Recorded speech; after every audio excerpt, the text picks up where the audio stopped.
ನಮಸ್ತೆ ಎಜಿ ನ್ಯೂಸ್ಗೆ ಸ್ವಾಗತ.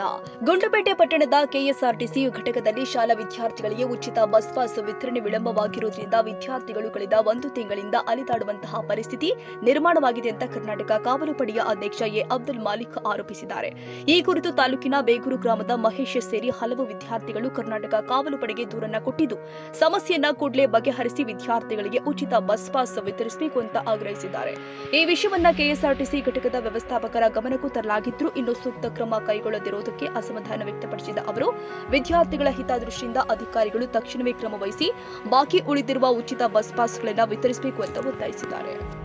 ಎಲ್ಲ ಆತ್ಮೀಯ ನಾಗರಿಕ ಬಂಧುಗಳೇ, ಗುಂಡ್ಲುಪೇಟೆ ಪಟ್ಟಣದ ಸರ್ಕಾರಿ ಸಾರಿಗೆ ಇಲಾಖೆಯಲ್ಲಿ ವಿದ್ಯಾರ್ಥಿಗಳ ಒಂದು ಉಚಿತ ಪಾಸ್ ವಿಚಾರವಾಗಿ ನಮ್ಮ ಸಂಘಟನೆಗೆ ಕರ್ನಾಟಕ ಕಾವಲು ಪಡೆಗೆ ಹಲವು ದೂರುಗಳು ಬಂದಿದ್ದಾರೆ. ಪೋಷಕರು ವೃಂದದವರು ದೂರು ಕೊಟ್ಟಿದ್ದಾರೆ.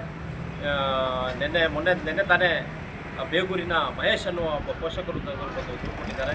ಬೇಗೂರಿಂದ ಗುಂಡ್ಲುಪೇಟೆಯಿಂದ ಆದರ್ಶ ಶಾಲೆಗೆ ವಿದ್ಯಾರ್ಥಿ 7ನೇ ತರಗತಿ ವಿದ್ಯಾರ್ಥಿ ಲಕ್ಷ್ಮೀಕಾಂತ್ ಅನ್ನೋ ವಿದ್ಯಾರ್ಥಿಗೆ ಉಚಿತ ಪಾಸ್ ಸಿಗದೆ ಸುಮಾರು 20 ದಿನದಿಂದ ಅಲೆದಾಡುತ್ತಿರುವುದನ್ನು ಅವರು ಬಂದು ನಮಗೆ ಒಂದು ಅಳಲನ್ನು ತೋಡ್ಕೊಂಡ್ರು. ಆ ಸಂದರ್ಭದಲ್ಲಿ ನಾವು ಸಾರಿಗೆ ಇಲಾಖೆಯ ವ್ಯವಸ್ಥಾಪಕರಿಗೆ ಕರೆ ಮಾಡಿ ಕೇಳಿಕೊಂಡಾಗ ಕೆಲವು ಭರವಸೆಯನ್ನು ಕೊಟ್ಟರು. ಇದು ನಮ್ಮ ಗುಂಡ್ಲುಪೇಟೆಯಲ್ಲಿ ಮಾತ್ರ ಅಲ್ಲ, ಇಡೀ ರಾಜ್ಯಾದ್ಯಂತ ಸಮಸ್ಯೆ ಆಗಿದೆ, ಸರ್ವರ್ ಸಮಸ್ಯೆ ಆಗಿರುವುದರಿಂದ ಈ ರೀತಿ ಸಮಸ್ಯೆ ಆಗಿದೆ ಅಂತ ಹೇಳ್ತಾ ಇದ್ದಾರೆ. ಕೂಡಲೇ ಸಂಬಂಧಪಟ್ಟ ಇಲಾಖೆಯವರು ಮತ್ತು ಸಂಬಂಧಪಟ್ಟ ಅಧಿಕಾರಿ ವರ್ಗರು ಇದನ್ನು ಗಮನಹರಿಸಿ ಸೂಕ್ತ ಕ್ರಮ ಕೈಗೊಂಡು ವಿದ್ಯಾರ್ಥಿಗಳಿಗೆ ಉಚಿತ ಪಾಸ್ ನೀಡುವಲ್ಲಿ ಸಫಲರಾಗಬೇಕು. ಈ ಕೆಲಸ ಕೂಡಲೇ ಮಾಡಬೇಕು ಅಂತ ಕರ್ನಾಟಕ ಕಾವಲು ಪಡೆಯ ವತಿಯಿಂದ ನಾನು ಒತ್ತಾಯಿಸ್ತಾ ಇದ್ದೇನೆ. ಯಾಕಂದರೆ ವಿದ್ಯಾಭ್ಯಾಸ ವಿಚಾರವಾಗಿ ಯಾರೂ ಕೂಡ ನಿರ್ಲಕ್ಷ್ಯ ವಹಿಸಬಾರ್ದು ಅಂತ ಈ ಸಂದರ್ಭದಲ್ಲಿ ಹೇಳೋ ಮೂಲಕ ಕೂಡಲೇ ಈ ಉಚಿತ ಪಾಸ್ ಸಮಸ್ಯೆನ 2 ದಿನದಲ್ಲಿ ನೀವು ಬಗೆಹರಿಸಬೇಕು. ಇಲ್ಲವಾದಲ್ಲಿ ಮುಂದಿನ ದಿನಗಳಲ್ಲಿ ಕರ್ನಾಟಕ ಕಾವಲು ಪಡೆಯ ವತಿಯಿಂದ ಹೋರಾಟವನ್ನು ಮಾಡಬೇಕಾಗುತ್ತೆ ಅಂತ ನಿಮ್ಮಲ್ಲಿ ಹೇಳೋ ಮೂಲಕ ನಾನು ಒತ್ತಾಯಿಸ್ತಾ ಇದ್ದೇನೆ.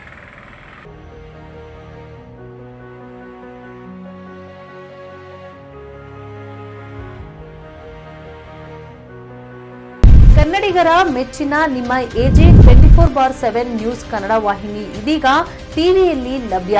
ವೇಳೆ ನೋಟಿಸ್ ಕೊಟ್ಟಿದ್ರೆ ವಾಪಸ್ ತಗೋತೀವಿ. ಇವತ್ತು ವಕ್ಫ್ ಪ್ರಾಪರ್ಟಿ ಅಂತೇಳಿ ಬರ್ತದೆ ಅಂತ ಹೇಳಿದ್ರೆ ರೈತರು ಬೀದಿಗೆ ಬಂದು ಏನ್ ಮಾಡ್ಬೇಕಾಗತ್ತೆ? ಯಾರು ವೋಟ್ ಹಾಕಿಲ್ಲ ಅಂದ್ರೆ ಗ್ಯಾರಂಟಿನೆಲ್ಲ ಸ್ಟಾಪ್ ಮಾಡ್ಬಿಡ್ತೀವಿ.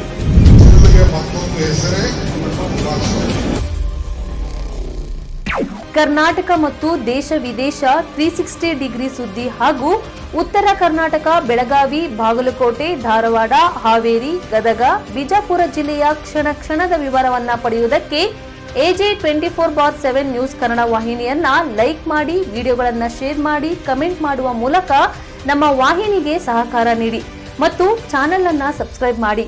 ಧನ್ಯವಾದಗಳು.